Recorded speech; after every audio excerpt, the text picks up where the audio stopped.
আমরা এখন খুবই গুরুত্বপূর্ণ একটা টপিক জানবো, যেটা আমাদের সিলেবাসেও আলোচনা করা হয়নি বাট পরীক্ষায় আসে।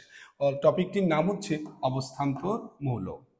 সাধারণত অবস্থান্তর মৌল বলতে কি বোঝায়, এটা বুঝতে হলে আগে চিন্তা করতে হবে আমরা কি ডি ব্লক মৌল বুঝি। যে সকল মৌলসমূহকে ইলেকট্রন বিন্যাস করলে সর্বশেষ ইলেকট্রনটি ডিতে গিয়ে শেষ হয় তারা হচ্ছে ডি ব্লক মৌল।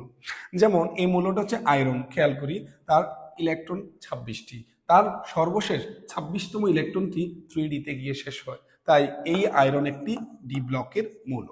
ডি ব্লকের মৌলটা যখন আয়নিত হয়, যেমন আয়রনের একটা আয়ন হচ্ছে আয়রন 2+, তাহলে সে দুটি ইলেকট্রন বর্জন করবে। সে তার সর্বশেষ কক্ষপথ এই যে 4s, সেখান থেকে যদি সে দুটি ইলেকট্রনকে বর্জন করে তাহলে সেটা হবে 4s0।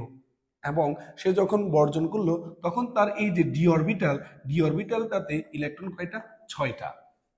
এবং আমরা অবস্থান্তর মৌল বলতে বুঝি যে সকল ডি ব্লক মৌলসমূহ আয়নিত হওয়ার পর তাদের ডি অরবিটাল আংশিক পূর্ণ।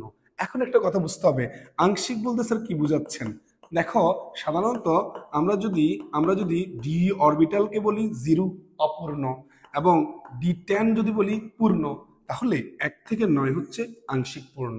অর্থাৎ যে সকল ডি ব্লক মৌলসমূহ আয়নিত হওয়ার পর তাদের ডি অরবিটাল আংশিকভাবে পূর্ণ, যেমন আয়রন 6টি ইলেকট্রন, তাহলে দেখো 1 থেকে 9 এর মধ্যে, সো আয়রন হচ্ছে একটি ডি ব্লক মৌল এবং অবস্থান্তর মৌল।